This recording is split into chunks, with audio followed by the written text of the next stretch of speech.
इस वीडियो में मैं आपको प्रोवाइड करने वाला हूं लेसन नंबर फर्स्ट से लेके लेसन नंबर 10 तक मोस्ट इंपॉर्टेंट क्वेश्चन। दोस्तों आज बहुत ही इंपॉर्टेंट सेशन होने वाला है कार्बन कंपाउंड के ऊपर, जिसके लाइव का लिंक मैं आपको दे रहा हूं। फटाफट जाके वहां पे लाइक कर दो, पहले से वीडियो को लाइक कर दो। कम से कम दोस्तों 1000 लाइक पहले हो जाना चाहिए। इतना तो मैंने आपको इतना इंपॉर्टेंट क्वेश्चन अब देने जा रहा हूं, तो प्लीज उसके पहले उस वीडियो को पहले लाइक पहुंचा दो।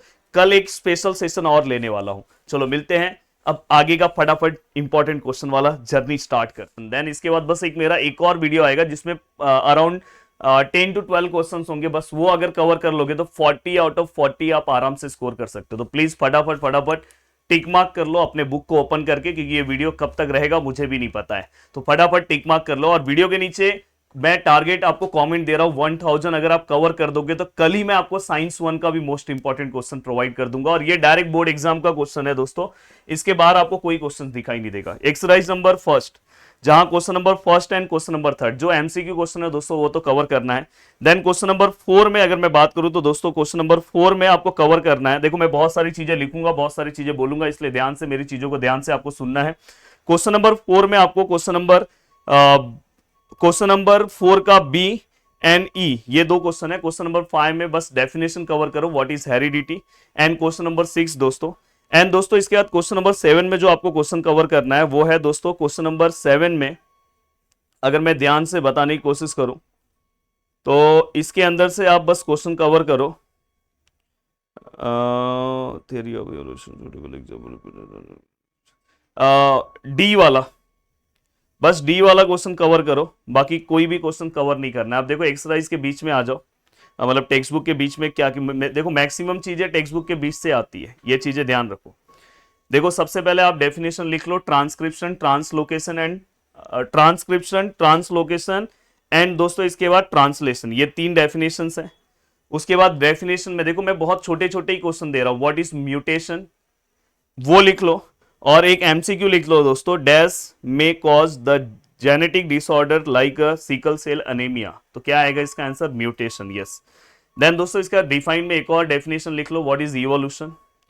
सब कुछ मैं डेफिनेशन फॉर्म में दे रहा हूं। देन इसके बाद पेज नंबर फर्स्ट पे अगर आप आओगे तो लाइन नंबर 2 है, dash is the Pioneer of modern genetics, ये एमसीक्यू के लिए बहुत ज्यादा इंपॉर्टेंट है। एंड दोस्तों इसके बाद पेज नंबर 4 पे जो आप आओगे, जैसे वहां पे एविडेंसेस ऑफ इवोल्यूशन है, ये आपको बस उसके नेम आने चाहिए, जैसे मॉर्फोलॉजिकल है, एनाटॉमिकल है, क्योंकि आपका टारगेट 40 आउट ऑफ 40 इसलिए मैं बता रहा हूं। जिनका टारगेट बस पास होना है वो अलग है। और पंच का बादशाह दोस्तों, पंच का बादशाह नीचे कमेंट चलना चाहिए, वो जल्दी ही लॉन्च, ऑलरेडी प्रेस सर ने आज एक वीडियो बना दिया है, वो अगर आप अटेंड कर लोगे तो 40 आउट ऑफ 40 मार्क्स आपका सीधा सीधा कवर हो जाएगा। एंड दोस्तों इसके अंदर आपको देखो मॉर्फोलॉजिकल एविडेंसेस का डायग्राम बस कवर करना है कि डायग्राम क्या बोलना चाहता है, बस आंसर नहीं याद करना है। देन इसके बाद एनाटॉमिकल में भी आपको बस डायग्राम क्या बोलना चाहता है ये ध्यान रखना है। हाँ, वेस्टिजियल का मैंने पीछे भी आपको टिक करके दिया कि इसका शॉर्ट नोट आपको पढ़ना होगा, कनेक्टिंग लिंक का भी आपको इसका शॉर्ट नोट पढ़ना होगा। एंड दोस्तों इसके बाद कनेक्टिंग लिंक में एक सबसे ज्यादा इंपॉर्टेंट क्वेश्चन है, वो जो डायग्राम से वो आपको पता होना चाहिए, कौन सा डायग्राम डकबिल का है, कौन सा लंग फिश का है, कौन सा पैरीपिडेस का है। एंड दोस्तों इसके बाद दोस्तों very very very important Darwin theory and origin of species जो उनका बुक है वो आपको एमसीक्यू के लिए याद रखना है। And objections, very important question. And दोस्तों इसके बाद ये पूरा का पूरा पार्ट होने के बाद देन ह्यूमन इवोल्यूशन के अंदर बस आपको दोस्तों एक लाइन में आपको बता दे रहा हूं, पेज नंबर 9 में जो लास्ट पैराग्राफ है वहां पे है, first record of human like animal is with us in the form of dash. अगर आपको आंसर पता तो प्लीज बताओ। और दोस्तों इसके बाद नेक्स्ट है सेकेंड पैराग्राफ, लास्ट से अगर हम देखें तो पेज नंबर 10 पे second paragraph, dash man can be consider as first example of wise man. एक भी आपका एमसीक्यू रॉन्ग नहीं होगा दोस्तों, यस। लेसन नंबर 2 में 3 एमसीक्यू सबसे ज्यादा इंपॉर्टेंट है। पहला एमसीक्यू आपको पेज नंबर 12 पे सेकेंड लास्ट लाइन में मिल जाएगा, we get dash kilo calorie energy per gram of carbohydrate, same ऐसे ही पर ग्राम ऑफ प्रोटीन, पर ग्राम ऑफ फैट। अगर आपको पता तो कमेंट करना। एंड दोस्तों इसके बाद आपको यह पता होना चाहिए 2 लेवल ऑफ रेस्पिरेशन, आपको पता होना चाहिए रेस्पिरेशन अकर एट 2 लेवल, कौन सा 2 लेवल है बस वो आपको पता होना चाहिए। ग्लाइकोलिसिस, बस डेफिनेशन व्हाट इज ग्लाइकोलिसिस बस। और अगर उसका बाय प्रोडक्ट आपको बस एक बार रीड कर लेना है कि एमसीक्यू में पूछा रहा तो कभी कभी ऑड मैन आउट में पूछते हैं, तो बस वो आपको थोड़ा बहुत पता होना चाहिए। और एक और चीज ग्लाइकोलिसिस में आप याद रखो कि ये कहां पे होता है, साइटोप्लाज्म में होता है दोस्तों। ग्लाइकोलाइसिस अकर इन साइटोप्लाज्म, पहला लाइन, ये एमसीक्यू में आ सकता है। टीसीए में भी आपको पूरा का पूरा पार्ट नहीं याद रखना है, टीसीए में भी बस आपको ये याद रखना है कि कहां पे होता है, अगर आपको पता है तो आप बता दो। एंड दोस्तों इसके बाद ईटीसी में जो सबसे इंपॉर्टेंट एमसीक्यू है, देखो मैं आपको बड़े क्वेश्चन दे ही नहीं रहा हूं, इसी तरह से बोर्ड क्वेश्चन पूछेगा, वहां पे ईटीसी में आपको ये याद होना चाहिए दोस्तों कि 3 मॉलिक्यूल ऑफ एटीपी हमें किससे मिलता है और 2 मॉलिक्यूल ऑफ एटीपी हमें किससे मिलता है, अगर आपको पता है तो बताओ। देन पेज नंबर 14 पे आपको देखो नीचे डायग्राम दिखाई दे रहा है, डायग्राम नंबर 3.3, इसका एक्सप्लेनेशन आपको पता होना चाहिए। एंड दोस्तों इसके बाद पेज नंबर 15 पे दोनों फ्लो चार्ट आपके लिए इंपॉर्टेंट है। एंड दोस्तों इसके बाद नेक्स्ट पेज पे सेकेंड जो आपका लास्ट मतलब वो दोनों फ्लो चार्ट के नीचे जो पैराग्राफ है उसका सेकंड लाइन है दोस्तों, glycolysis and fermentation are 2 steps of anaerobic respiration, ये आपको पता होना चाहिए। देन उसी में आप लास्ट में आओगे तो आपको वहां पे some higher plant and animal aerobic microorganism also perform anaerobic respiration instead of aerobic if there is depletion in oxygen level in the surrounding। एक ग्यू रीजन है, एक और ग्यू रीजन दोस्तों सीट से रिलेटेड उसी के जस्ट नीचे है। और दोस्तों एक सबसे इंपॉर्टेंट एमसीक्यू आपको यहां पे मिलेगा कि due to less amount of energy is produce in our body and lactic acid, तो आपको लिखा रहेगा dash is accumulated due to which we feel tired, तो आंसर क्या आएगा दोस्तों, लैक्टिक एसिड। पेज नंबर 16 पे जो आपका फ्लो चार्ट है, देखो मैं बड़े क्वेश्चन आपको दे ही नहीं रहा हूं, सब छोटे मोटे क्वेश्चन है और ऐसे ही पूछेंगे। जो आपको वहां पे फ्लो चार्ट नंबर 2.4 दिखाई दे रहा है, very very very very very important, उस पे मैच द कॉलम बहुत बार पूछा गया है, को रिलेशन टाइप पे क्वेश्चन पूछा गया है, एमसीक्यू टाइप पे क्वेश्चन, 3 मार्क्स के क्वेश्चन पूछे गए, आपको पता होना चाहिए। और दोस्तों इसके बाद नेक्स्ट उसी के जस्ट बाजू में ऑलवेज रिमेंबर करके लिखा है, वहां पे ग्लूकोनियोजेनेसिस का बस डेफिनेशन। देन दोस्तों इसके बाद उसी के जस्ट नीचे आओगे तो लिपिड्स का डेफिनेशन लिखा है, वो आपको पता होना चाहिए। एंड दोस्तों इसके बाद आपको fat soluble and water soluble vitamin पता होना चाहिए, why water is essential nutrient ये पता होना चाहिए। नेक्स्ट आपको पता होना चाहिए दोस्तों fibres are also essential nutrient, ये आपको पता होना चाहिए। एंड दोस्तों इसके बाद मैं हमेशा बोलता हूं कि माइटोसिस और मियोसिस आपको पढ़ने की जरूरत नहीं है, बस माइटोसिस का स्टेप्स आपको पता होना चाहिए कि कहां पे जो इक्विटोरियल, वो सब आपको एमसीक्यू के लिए पूछा जाएगा कि पूरे के पूरे क्रोमोसोम इक्विटोरियल पे आ जाते हैं। तो अगर आप मेरा पंच का बादशाह देख लोगे तो आपका काम हो जाएगा, बस आप डिफरेंस बिटवीन पढ़ के रखो, डिस्टिंग्विश बिटवीन पढ़ के रखोगे तो हो जाएगा काम, बाकी कुछ नहीं करना है। नेक्स्ट अगर आप एक्सरसाइज पे आते हो तो एक्सरसाइज पे आपको अलग से कुछ करने की जरूरत नहीं है, बस वहां पे आपको डिस्टिंग्विश बिटवीन जो दिया है वो आपको पढ़ना है, क्वेश्चन नंबर 3। एंड दोस्तों इसके बाद आपको अलग से कुछ करने की जरूरत नहीं है। देन दोस्तों अगर मैं आगे की ओर आऊं लेसन नंबर 3 की ओर, तो देखो लेसन नंबर 3 में जो सबसे पहला क्वेश्चन है दोस्तों वो है आपका, पहला क्वेश्चन है दोस्तों सेक्सुअल और असेक्सुअल रिप्रोडक्शन के बीच में डिस्टिंग्विश बिटवीन, आपको कोई भी 2 पॉइंट पता होने चाहिए। देन दोस्तों इसके बाद आपको binary fission, multiple fission, budding, बाद में फ्रेगमेंटेशन, रीजनरेशन, देन इसके बाद budding in multicellular and vegetative propagation, सभी का क्या याद होना चाहिए, सभी का बस आपको दोस्तों एग्जाम्पल याद होना चाहिए, बस सभी के बस आपको एग्जाम्पल याद होनी चाहिए, उससे ज्यादा कुछ नहीं चाहिए। एंड दोस्तों इसके बाद अगर मैं बात करूं, उसके बाद अगर मैं बात करूं तो यहां पे ये पूरा का पूरा पार्ट हो गया। देन इसके अंदर जो बड़े क्वेश्चन है वो है डबल फर्टिलाइजेशन के। एंड दोस्तों मेंस्ट्रुअल साइकिल भी आपको बड़े फॉर्म में नहीं याद रखना है, बस आपको मेंस्ट्रुअल साइकिल में क्या याद रखना है, what is menstrual cycle, ovulation कौन से दिन होता है, उसके 4 फेजेस कौन से हैं, हार्मोन्स कौन कौन से उसके अंदर आते हैं, बस वो ये 3-4 क्वेश्चन जो छोटे मोटे मैंने बोला बस उतना याद रखो, डायग्राम पता होना चाहिए। Then sexual reproduction in plant में भी आपको बड़े क्वेश्चंस नहीं याद रखना है, आपको ये याद रखना है दोस्तों 4 वॉल्स कौन से, असेंशियल वॉल किसे बोला जाता है, असेसरी वॉल किसे बोला जाता है, असेंशियल वॉल उसे क्यों बोला जाता है, और सभी के मेंबर्स याद होने चाहिए कि कैलिक्स का मेंबर क्या है, कोरोला का मेंबर्स क्या है, बस ये देखो छोटे क्वेश्चंस, बड़े नहीं ये पढ़ना है। डायग्राम्स उसका बहुत ज्यादा इंपॉर्टेंट है। एंड दोस्तों एक एमसीक्यू मैं आपको बता रहा हूं, ovule develop into dash and ovary into dash after fertilisation. अगर आपको आंसर पता है, नहीं पता है तो पेज नंबर 28 पे पहला पैराग्राफ आपको दिखाई देगा, उसी में है इसका आंसर। देन दोस्तों इसके बाद मैं आपको बता दूं male reproductive and female reproductive system में बस आपको फंक्शन पढ़ने, कोई भी 2 पार्ट का फंक्शन पता होना चाहिए, उससे ज्यादा नहीं पूछेगा बोर्ड एग्जाम। एंड दोस्तों इसके बाद आप आगे कुछ भी मत पढ़ो। देन इसके बाद अगर मैं बात करूं तो आप डायरेक्ट आईवीएफ का शॉर्ट नोट पढ़ो और सर्वोगेसी, ये दोनों के शॉर्ट नोट आप पढ़ के रखो। एंड दोस्तों ट्विंस के बस टाइप्स आपको पता होना चाहिए। और रिप्रोडक्टिव हेल्थ से रिलेटेड एक्सरसाइज में एक क्वेश्चन है जो बहुत ज्यादा इंपॉर्टेंट है। तो क्वेश्चन नंबर 4 का अगर मैं बात करूं तो आपको जो क्वेश्चन कवर करना है सी, और एक्सरसाइज में डायरेक्ट बस क्वेश्चन नंबर 7 आप कवर करो। एंड दोस्तों इसके बाद क्वेश्चन नंबर 8 वाला क्वेश्चन कवर करो। एंड एमसीक्यू वाला क्वेश्चन नंबर आपको सेकेंड एंड थर्ड तो कवर करना है। अब मैं आता हूं दोस्तों लेसन नंबर 4 में। लेसन नंबर 4 में आप डायरेक्ट एक्सरसाइज पे आ जाओ। अगर एक्सरसाइज पे आते हो तो सबसे पहले दोस्तों क्वेश्चन नंबर 3 का पहला पार्ट, तीसरा पार्ट बहुत इंपॉर्टेंट है दोस्तों, एंड सेकेंड पार्ट भी आपको पता होना चाहिए। एंड दोस्तों इसके बाद आपको उसका डी भी आपको कवर करना है, इसमें मोस्टली ये क्वेश्चन आता है। एंड दोस्तों अगर मैं आऊं क्वेश्चन नंबर 6 में, तो क्वेश्चन नंबर 6 में दोस्तों आपको जो क्वेश्चन कवर करना है वो है दोस्तों ई वाला क्वेश्चन, वो आपको कवर करना है। ई क्वेश्चन नंबर 6 का ई एंड क्वेश्चन नंबर 7, बस इतने क्वेश्चन कवर करने हैं। कुछ मैं आपको एमसीक्यू टाइप में क्वेश्चंस बता दूं जो आपको लेसन के बीच में से पता होने चाहिए। और मैं बार बार बोल रहा हूं कि साइंस 2 अगर बस आप टेक्सचुअल पढ़ के जा रहे हो और सोच रहे हो कि आपको पूरे मार्क्स मिलेंगे तो आपकी बहुत बड़ी गलत फहमी है। ये चीज का आपको ध्यान रखना है, ये चीज का आपको ध्यान रखना है।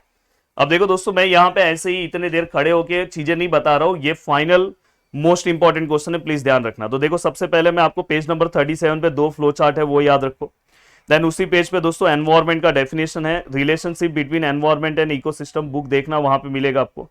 देन इसके बाद आप आओगे पेज नंबर 38 पे, एक भी आपका एमसीक्यू रॉन्ग नहीं होगा। वहां पे देखो लाइन नंबर 5 या 6 में इकोलॉजी का डेफिनेशन है, वो आपको पता होना चाहिए दोस्तों। एंड दोस्तों इसके बाद अगर मैं आगे की ओर आता हूं तो देखो वहां पे जो ब्लू कलर का जो एक आपको बॉक्स दिया है वो आपको पढ़ना है। देन फैक्टर अफेक्टिंग एनवायरमेंट, ये वाला पार्ट आपको कवर करना है। एंड दोस्तों यहाँ पे महात्मा गांधी जी से रिलेटेड एक कोट्स लिखा हुआ है, ये प्लीज एक बार आप पढ़ लेना, आपके इंग्लिश के किसी भी पेपर्स में आप इसका यूज कर सकते हो राइटिंग स्किल में। देन दोस्तों what is radio active pollution, उसमें नेचुरल रेडिएशन कौन सा है और आर्टिफिशियल रेडिएशन कौन सा है, और सबसे ज्यादा इंपॉर्टेंट है कि इसका इफेक्ट क्या है। 4 इफेक्ट दिया है, पेज नंबर 40 पे आपको कवर करना है। बाद में नीड ऑफ एनवायरमेंटल कंजर्वेशन, बस 4 ही पॉइंट आपको पढ़ना है, उससे ज्यादा नहीं। देन दोस्तों पेज नंबर 41 पे आओगे, forest conservation act, environment protection act, बाद में आपको यहाँ पे देखो वाइल्ड लाइफ प्रोटेक्शन एक्ट, ये सब आपको पता होना चाहिए।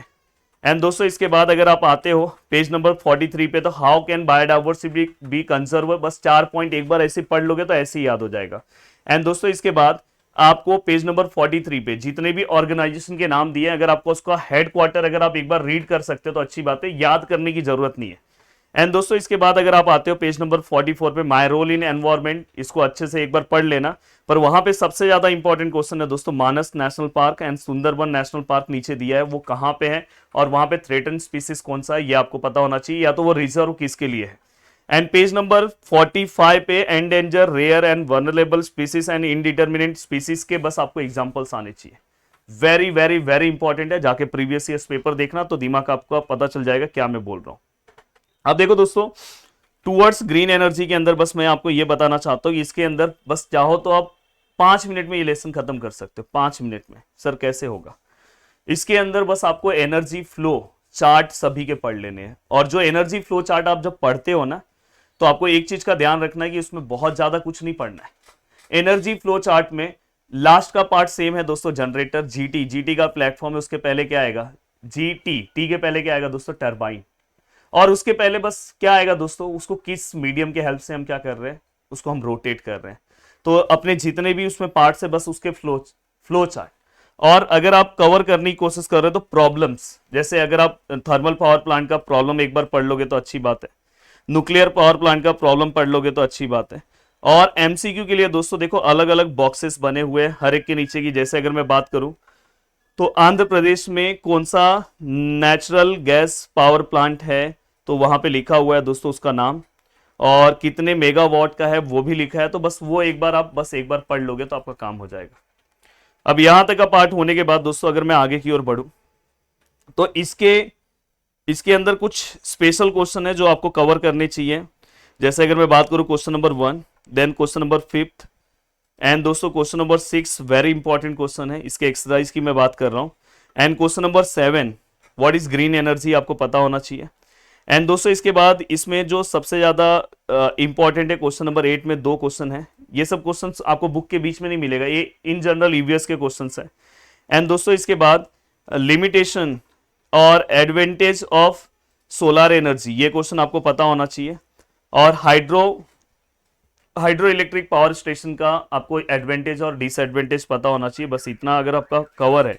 और देखो गिव साइंटिफिक रीजन में मैं आपको बता दूं, पहला वाला पार्ट आप कवर कर सकते हो एंड तीसरा वाला पार्ट आप कवर करना। तीसरा वेरी इंपॉर्टेंट क्वेश्चन है दोस्तों, गिव 11th वाले का तीसरा वाला पार्ट। देन एनिमल क्लासिफिकेशन, अगर आपने मेरा ये देखा होगा दोस्तों, एनिमल क्लासिफिकेशन में मैं तो हमेशा बोलता हूँ कि आप प्लीज, क्योंकि एनिमल क्लासिफिकेशन थोड़ा अलग तरीके से पढ़ना है, तो मेरा परसों का अगर आपने पंच का बादशाह देखा है तो बस उतना ही पढ़ना है, उससे ज्यादा आपको कुछ भी नहीं पढ़ना है। फिर भी मैं आपके लिए बता दूं, देखो इसमें बॉडी सिमेट्री आपको कवर करना है, बॉडी कैविटी का शॉर्ट नोट आपको कवर करना है। एंड दोस्तों इसके बाद सभी के चार चार कैरेक्टरिस्टिक्स अगर आप कवर कर लोगे ना तो कितना भी घुमा के क्वेश्चन आएगा, पर मोस्टली इसमें एग्जाम्पल पूछते हैं। एग्जाम्पल का मेरा इजी ट्रिक का वीडियोस है। देन इसके बाद अगर मैं बात करूं दोस्तों यहाँ पे, तो अर्थ्रोपोडा पे एक सबसे ज्यादा एमसीक्यू एक बहुत ही ज्यादा इंपॉर्टेंट है दोस्तों, जो एमसीक्यू आपको सेकेंड लाइन में मिलेगा पेज नंबर 69 के। एंड मोलुस्का का भी एमसीक्यू सेकेंड लाइन में मिलेगा आपको पेज नंबर 70 पे। देन इसके बाद इकाइनोडेर्मेटा का पेज नंबर 71 का इकाइनोडेर्मेटा का पॉइंट नंबर 4 सबसे ज्यादा इंपॉर्टेंट है। एंड दोस्तों इसके बाद हाँ, जो सबसे ज्यादा इंपॉर्टेंट क्वेश्चन है दोस्तों वो फिशेस है, एम्फीबिया है, रेप्टाइल है, एव्स है, मेमलिया। इसके ऊपर आपको 3-3 4-4 पॉइंट पता होना चाहिए। इसके डायग्राम्स आपको पूछे जा सकते हैं। अगर आप एक्सरसाइज में आते हो तो question number 7, question number 8, question number 9 and question number 11। And दोस्तों क्वेश्चन नंबर 10 में मैं आपको बता दे रहा हूँ, पिजन वाला कर लो, स्टार फिश वाला कर लो, प्लेनेरिया का कर लो, जेली फिश का कर लो, शार्क का कर लो, फ्रॉग का कर लो। एंड दोस्तों इसके बाद अर्थवॉर्म का कर लो। एंड इसके बाद दोस्तों आप वॉल लिजर्ड का कर लो। इतना तो आपको कम से कम करना चाहिए। एंड गिव साइंटिफिक रीजन में अगर मैं बात करूं एक्सरसाइज में, तो जो सबसे ज्यादा इंपॉर्टेंट रीजन है क्वेश्चन नंबर 2 है, देन क्वेश्चन नंबर 3 एंड दोस्तों इसके बाद क्वेश्चन नंबर ई लास्ट वाला। एंड दोस्तों इसके बाद अगर मैं बात करूं तो क्वेश्चन नंबर 5 का सी आपको अच्छे से कवर करना चाहिए। एंड दोस्तों इसके बाद क्वेश्चन नंबर फर्स्ट का फर्स्ट एंड सेकंड कर लोगे तो भी चलेगा, वो तो ऐसी नॉर्मल क्वेश्चन है। अब देखो मैं लेसन नंबर 7 में ना सबसे पहले मैं एक्सरसाइज के ऊपर आता हूँ। एक्सरसाइज में क्या क्या चीजें कवर करना है, इसके एक्सरसाइज में 3 क्वेश्चन सबसे ज्यादा इंपॉर्टेंट है, question number 4, question number 6, question number 7। And question number 5 के गिव रीजन में स्टार्टिंग का पहला दूसरा तो आपको किसी भी हालत में कवर करना है। एंड क्वेश्चन नंबर 3 में अगर मैं बात करूं, जो सबसे ज्यादा इंपॉर्टेंट क्वेश्चन है वो एच वाला है। देन उसके बाद अगर मैं सेकेंड इंपॉर्टेंट क्वेश्चन की बात करूं तो दोस्तों वो है आपका जी वाला question, third important question B वाला question and fourth important question D वाला क्वेश्चन। तो ये आपको याद होना चाहिए। Question number 2 match the column बहुत बार पूछा गया, आपको पता होना चाहिए। And question number 1 and question number 8 में अगर मैं बात करूं लास्ट वाला क्वेश्चन एंड दोस्तों सेकेंड लास्ट वाला क्वेश्चन, मतलब 8 का ई और डी और बी वाला क्वेश्चन। अब अगर आप आते हो एक्सरसाइज के अंदर मतलब टेक्स्ट बुक के बीच बीच में, तो कुछ इंपॉर्टेंट फ्लो चार्ट्स हैं वो आपको पता होना चाहिए। जैसे अगर मैं बात करूं, देखो योगर्ट प्रोडक्शन में हम कौन से बैक्टीरिया का यूज कर रहे हैं ये नॉर्मली आपको पता होना चाहिए। उसका प्रोडक्शन प्रोसेस जनरली पूछा नहीं जाता, प्रोबायोटिक्स आपसे पूछा जाएगा और उसके एग्जाम्पल्स आपको पता होना चाहिए, व्हाट इज प्रोबायोटिक, और उसके एग्जाम्पल्स अगर आपको पता है तो प्लीज बताओ। विनेगर में एक एमसीक्यू है, vinegar is dash % of acetic acid, ये आपको पता होना चाहिए। इसमें हम कौन से बैक्टीरिया यूज करते हैं, पेज नंबर 80 पे जो आपको 7.5 वाला जो आपको फ्लो चार्ट दिख रहा है वो। देन इसके बाद पेज नंबर 81 पे 2 फ्लो चार्ट दिख रहे हैं, जिसमें से नीचे वाला चार्ट बहुत ज्यादा इंपॉर्टेंट है, जिसके ऊपर बोर्ड ने ऑलरेडी पूछा है क्वेश्चन। एंड उसके यहाँ पे अगर आप एक क्वेश्चन देखोगे दोस्तों, तो वहां पे एक और क्वेश्चन सबसे ज्यादा इंपॉर्टेंट है दोस्तों।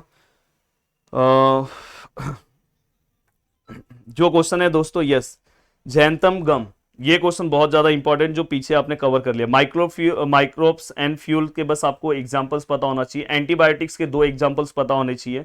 और एक सबसे ज्यादा इंपॉर्टेंट एंटीबायोटिक्स का लास्ट लाइन प्लीज अंडरलाइन कर लेना, rifamycin is the effect against tuberculosis.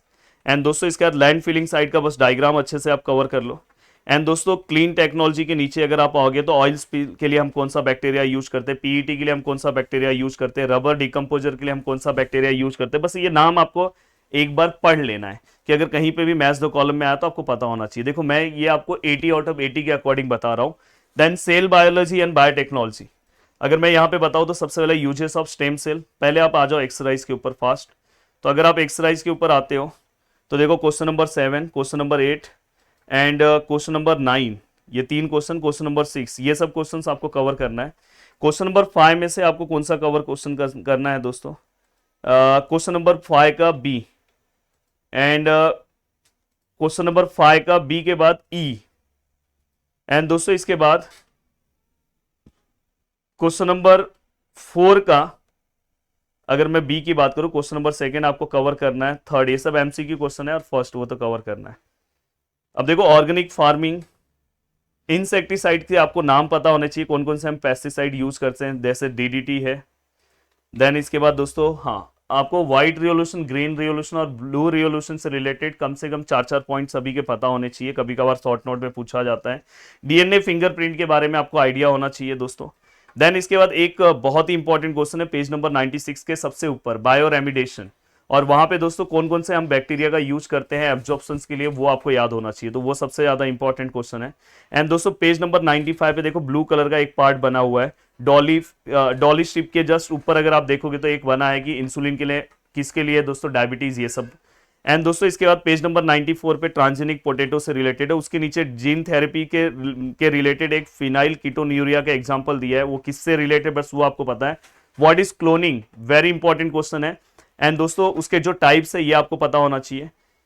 And दोस्तों अगर आप आगे आते हो बायो फर्टिलाइजर पेज नंबर 93 पे, बस इसके एग्जांपल्स आपके बोर्ड के एग्जाम के लिए इंपॉर्टेंट है। एंड दोस्तों गोल्डन राइस में आपको पता होना चाहिए किससे रिलेट करता है, कौन से विटामिन से रिलेट करता है, ये आपको पता होना चाहिए। What is genetically modified crop, definition आपको पता होना चाहिए। हाइब्रिड सीड का डेफिनेशन आपको पता होना चाहिए। पेज नंबर 91 पे ये मैंने ऑलरेडी पीछे आपको टिक करा के दे दिया कि इसके एरियाज क्या है और बेनिफिट्स क्या है। एंड दोस्तों एक सबसे ज्यादा इंपॉर्टेंट पेज नंबर 90 पे एक लाइन है कि ऐसे कौन से ऑर्गन्स हैं जो हम डेथ के बाद क्या कर सकते हैं, डोनेट कर सकते हैं, बस उसके एग्जांपल्स आपको पता होना चाहिए। तो इस तरह से ये पूरा का पूरा पार्ट आपका कवर हो गया। अब लास्ट है दोस्तों सोशल हेल्थ। मैं सोशल हेल्थ पे तो एक ही सजेशन देना चाहता हूँ कि सोशल हेल्थ पे बस आपको टेक्सुअल क्वेश्चन कवर करना है, उसमें भी मैं स्पेसिफिक क्वेश्चन बता दे रहा हूँ, जैसे क्वेश्चन नंबर 3। देन अगर मैं बात करूं क्वेश्चन नंबर 3 के बाद आपको क्वेश्चन नंबर 3 के बाद आप क्वेश्चन नंबर 3 के बाद अगर मैं बात करूं, एक सेकेंड ना, एक